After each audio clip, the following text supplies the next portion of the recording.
There are some slight variations in the display and controller operation for the Professor Q Series when comparing to the other machines. You will first notice a tool number beside jog. This references which tool the machine currently thinks it has in the spindle.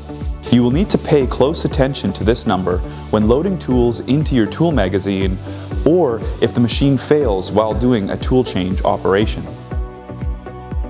In this example, tool number 1 is in the spindle, so if we put another tool into tool position 1 on the linear tool tray, the machine will crash. Also, if the CNC does not complete a tool change operation, you may need to take the bit that was previously dropped into the linear tool changer and place it back into the spindle.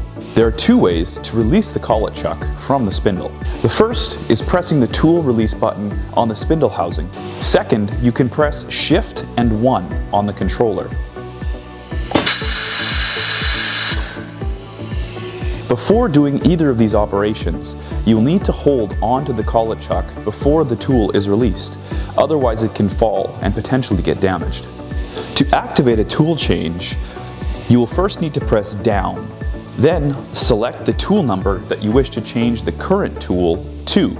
In this example, I have tool 1 in the spindle, so when I press down and 2, it will change the tool from tool number 1 to tool number 2.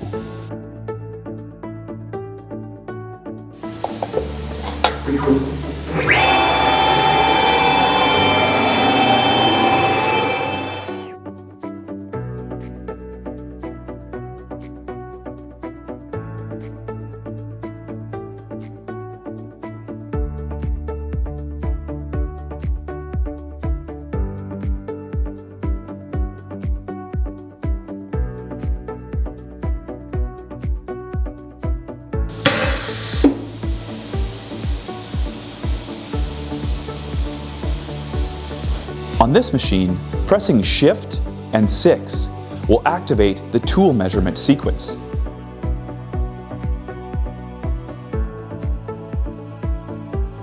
To measure the tool you currently have in the spindle, select Single Measure.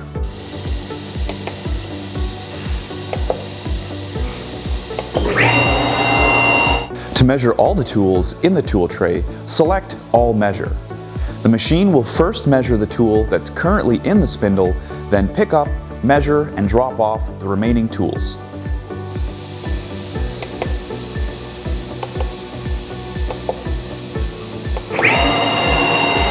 You can see here, we also can manually set the height of our tools. We would utilize this if we accidentally damaged our tool touch-off device. To use this function, we would first need to bring our bit all the way down till it's touching the table, then hit Manual Set. Please note, all your other tools will need to be measured off of the same position on the table for accurate calibration.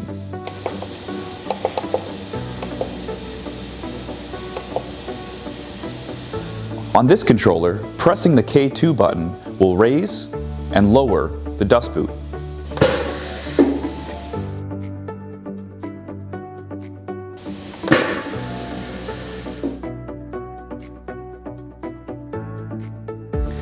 You may notice the sensor on the dust collection raise and lowering cylinder. This sensor must be in the correct location when the dust boot is raised all the way up. If the red light is not on when the dust boot is in the up position, you will get an alarm like this on the controller.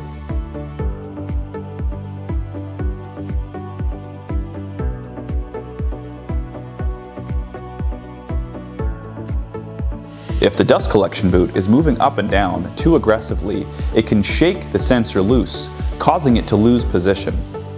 To resolve this potential issue, we will rotate the knobs on the air control valves clockwise to slow down the air.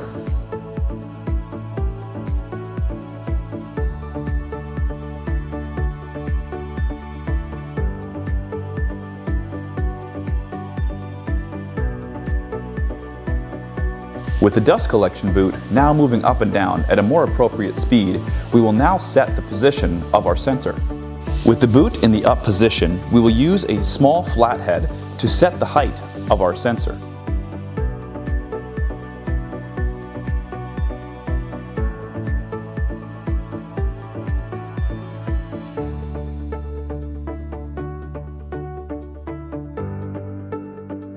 With the red LED now on, we know our sensor is in the right position and we should be able to continue.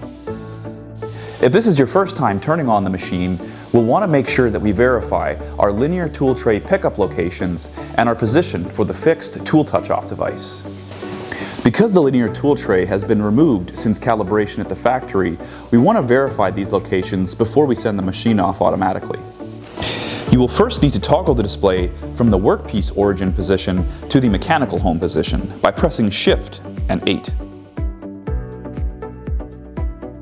With the collet chuck sitting in the tool holder, we will move the spindle until it's sitting approximately over said collet chuck. Once we're close, we press the OK button to set our step amounts. I'm using 0.5, but you can make those smaller if you want to have a tighter tolerance. Once in place, we will switch from jogging to stepping by pressing Shift. Then press Shift and 1 to open the spindle.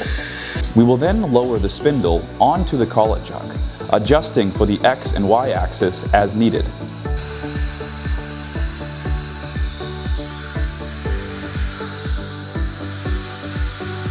We're trying to center the spindle directly over the cone.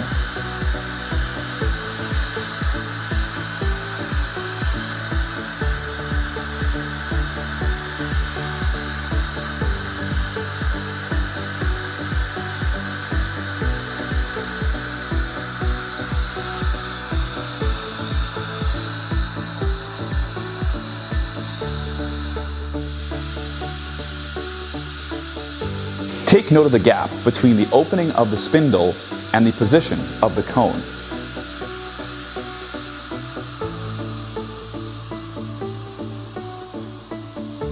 Continue to lower the spindle down in the Z-axis until the sound from the spindle is stopped.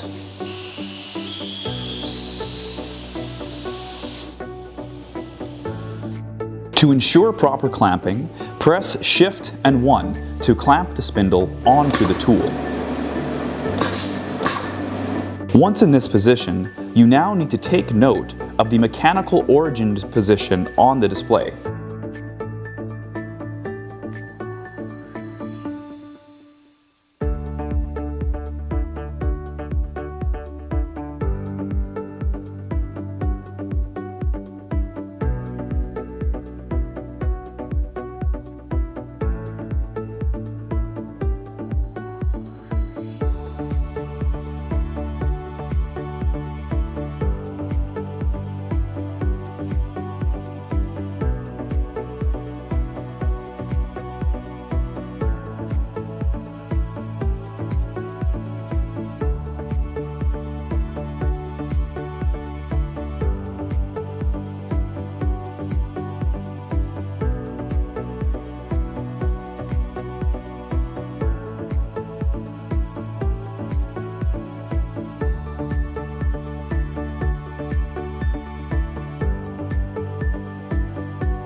Now that our pickup locations have been verified, let's check the tool touch-off device location.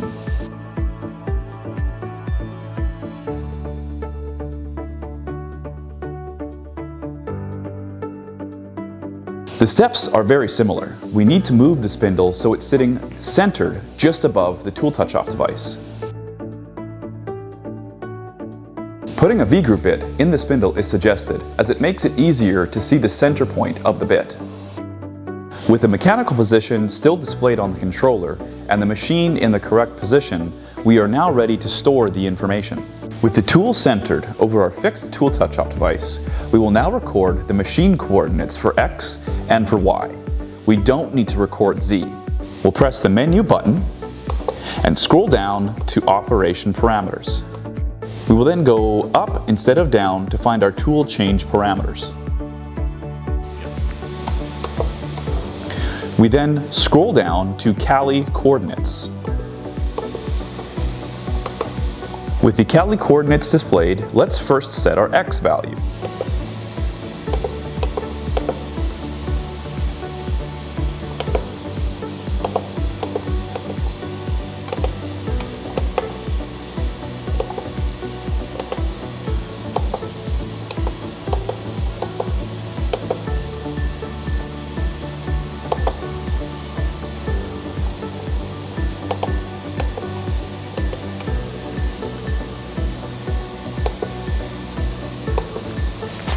The z-coordinate is the starting position for the tool measurement sequence. We want to leave this value at -1. Before we measure our first tool, I would like to show you where the tool measurement information is recorded.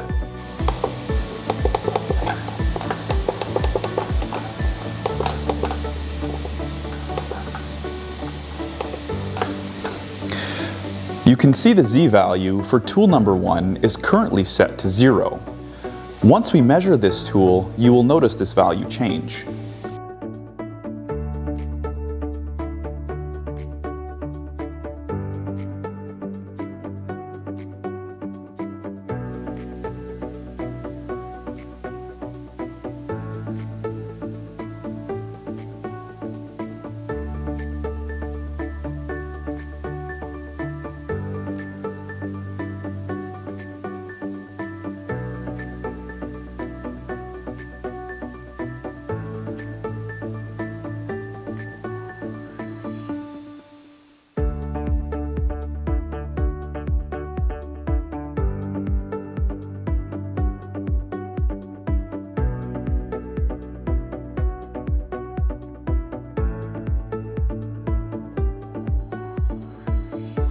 In this example, you can see that the tool was measured at -64.5 millimeter.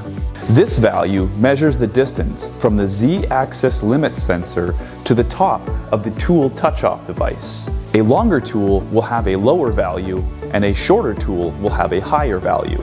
Once the tool has been measured, we can manually change the height if necessary.